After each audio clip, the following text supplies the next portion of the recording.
Apa yang harus kami lakukan di saat mendapati perselisihan di antara guru-guru kami yang berselisih dalam suatu hal, bahkan disayangkan akibat yang timbul dari perselisihan tersebut, mulai ada yang saling menjauhi, bahkan memboikot.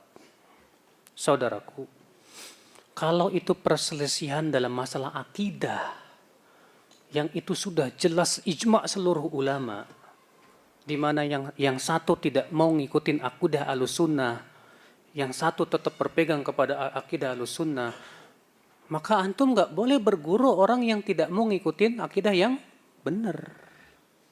Karena masalah akidah itu masalah yang sudah menjadi ijma' seluruh ulama, Pak.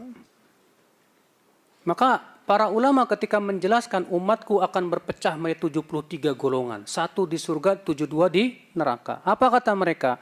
Yang dimaksud perpecahan di sini perpecahan dalam masalah pokok-pokok agama, masalah akidah.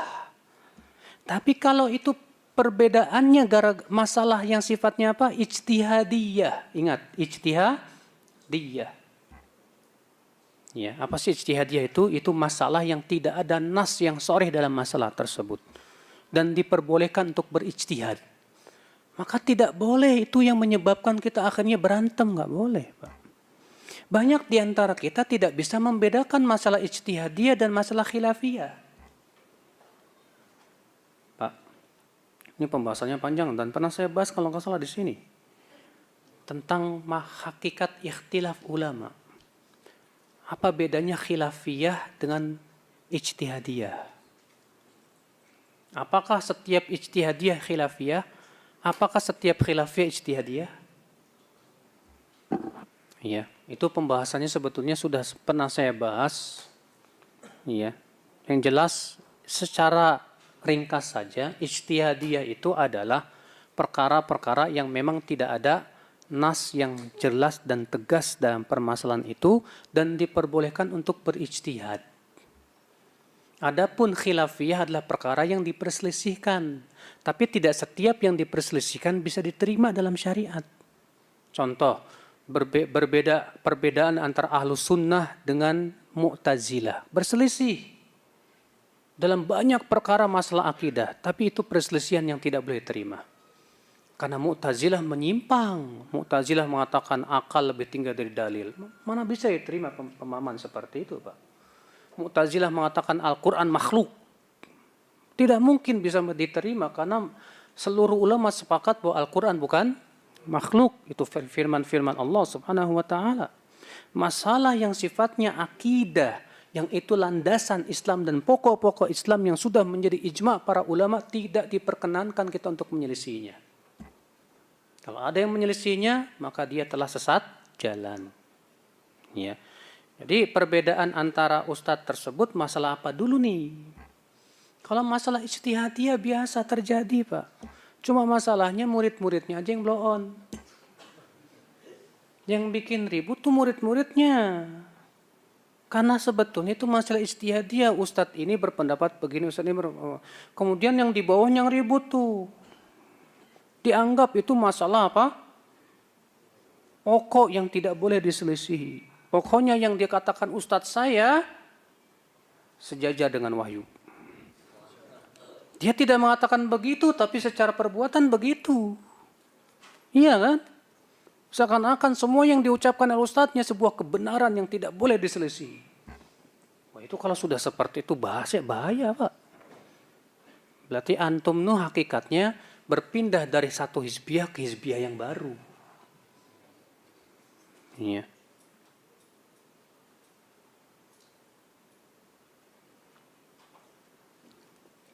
Bagaimana menyikapi saudara-saudara kita yang tampil di media sana?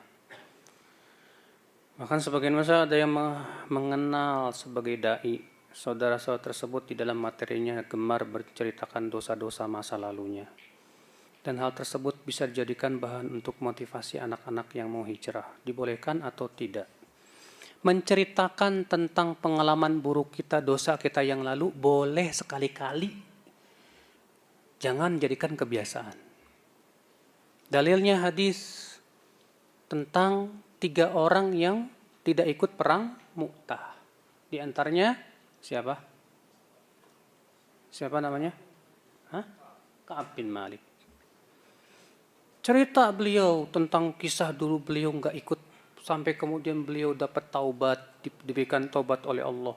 Itu Pak, dari kisah itu para ulama mengambil puluhan manfaat. Ya. Kalau memang antum cerita kepada orang-orang yang awam supaya dijadikan ibroh dan pelajaran, silahkan. Tapi jangan jadi kebiasaan. Sebab kalau antum jadi kebiasaan, lama-lama antum jadi bangga. Dulu saya pernah begini loh. Itu bisa merusak taubatnya loh. Yang kedua, sama saja menebar aib sendiri. Sementara konsekuensi dari orang yang menyesali dosa itu, dia merasa malu ketika mengingat apa? Dosanya. Tapi ini kok sudah tidak merasa malu lagi, hati-hati. Maka dari itulah, ya, dalam hal ini, ya, menceritakan tentang masa lalu dia, kalau memang tujuan, kalau di sana ada maslahat yang sangat besar, silahkan. Tapi ingat, itu hanya boleh sekali-kali saja, jangan jadikan apa? Kebiasaan.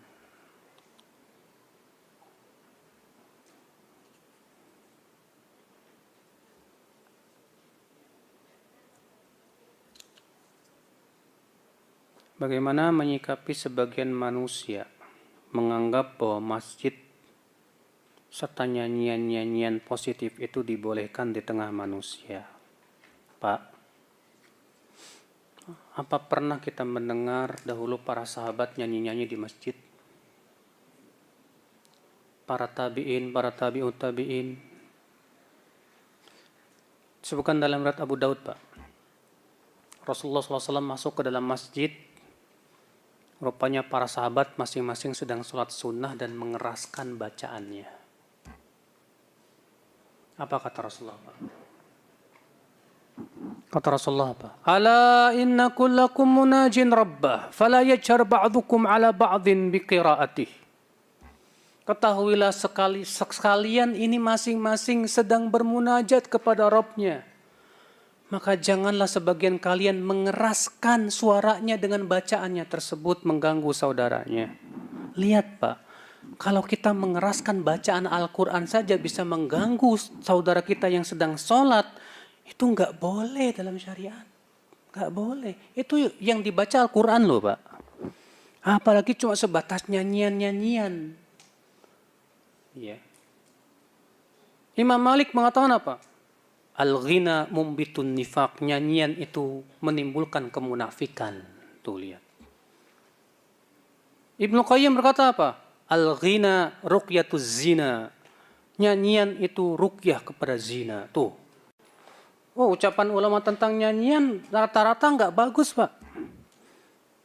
Ibnu Mas'ud ketika menafsirkan firman Allah, wa minan nasi may yashtari lahwal hadithi liyudhilla an sabilillah. Di antara manusia ada yang membeli lahwal hadis, ucapan yang sia-sia, untuk menyesatkan manusia dari jalan Allah. Apakah dimaksud demi Allah?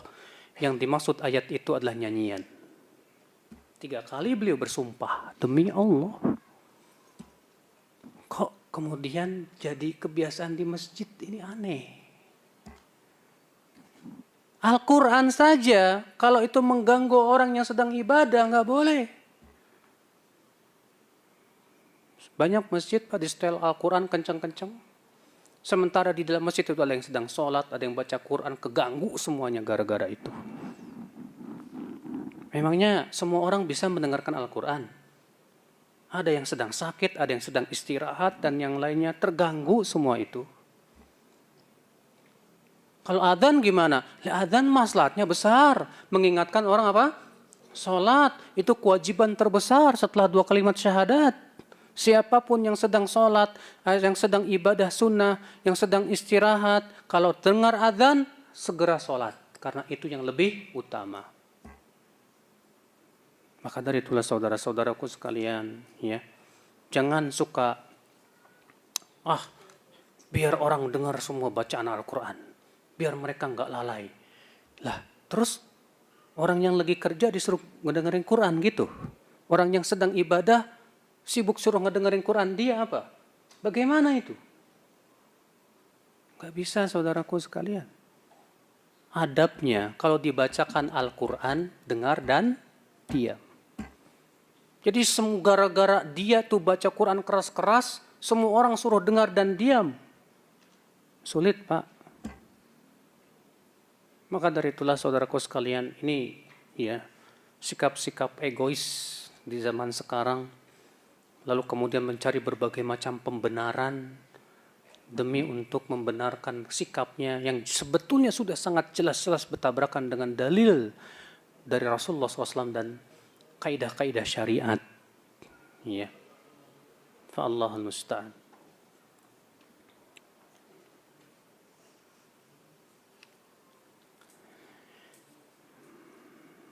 Kami orang awam ketika mendengar apa sih ini?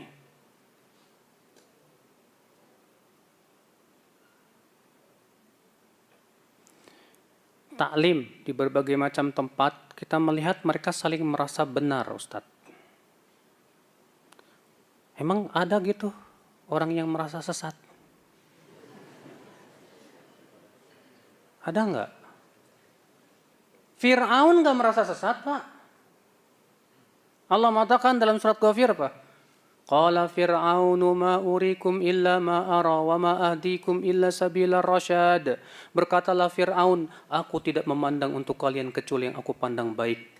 Dan aku tidak membimbing kalian kecuali kepada jalan kebenaran. Tuh yang ngomong siapa? Fir'aun. Kalau Anda berkata, udahlah nggak usah merasa paling benar sendiri. Akhi, kebenaran itu bukan dinilai dengan mata kepala sendiri. Pandangan sendiri, tapi dinilai dengan dalil dan hujah.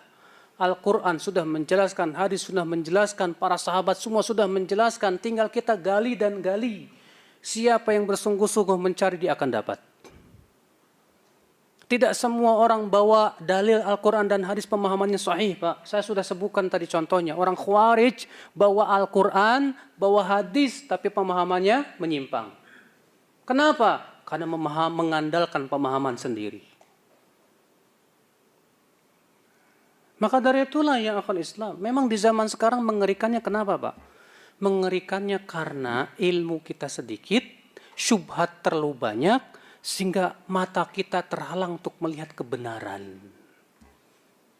Di saat itu kita bingung dan bimbang. Di saat bimbang nggak ada kesungguhan mencari kebenaran. Akhirnya apa?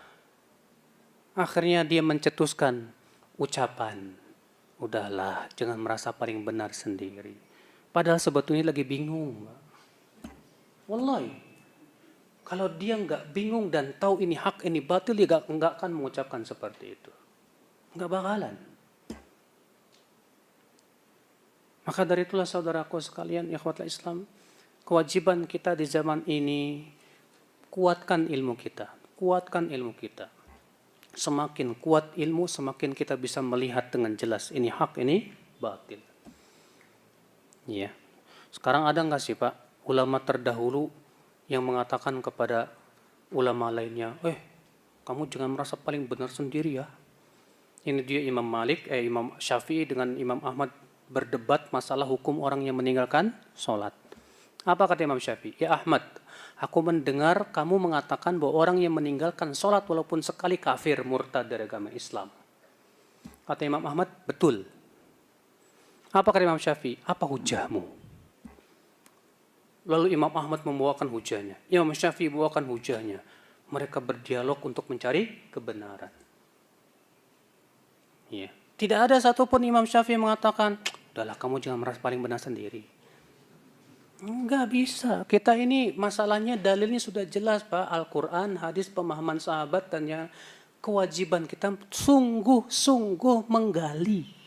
Kalau Anda masih bingung, yang salah Anda. Ya. Berarti kalau kita masih bingung, kewajiban kita sungguh-sungguh terus lagi, gali lagi. Ketahuilah saudaraku, adanya perselisihan itu hikmahnya besar. Akhi, adanya perselisihan itu hikmahnya besar. Hikmahnya apa? Dengan adanya perselisihan akan terlihat siapa yang bersungguh-sungguh, siapa yang tidak bersungguh-sungguh. Dengan adanya perselisihan akan terlihat Pak, siapa yang betul-betul menggali dan siapa yang malas-malasan. Dengan adanya perselisihan itu akan terlihat siapa yang mengikuti syubhat, siapa yang mengikuti kebenaran, siapa yang mengikuti hawa nafsu, siapa yang mengikuti dalil. Itu dengan seperti itu akan terlihat. Makanya Allah mentakdirkan adanya perselisihan itu karena ada hikmah yang lebih besar, maslahat yang besar sekali di situ, Pak. Maka jangan sampai kita menjadi orang-orang yang di saat dihadapkan pada perselisihan kemudian kita langsung melempem, langsung lemah. Justru di saat berselisih, disitulah keluarkan seluruh kemampuan kita untuk mencari apa? Kebenaran. Agar Allah selamatkan kita. Wala yukallifullahu nafsan illa wus'aha. Allah tidak membebani jiwa kecuali sesuai dengan apa? Kemampuan.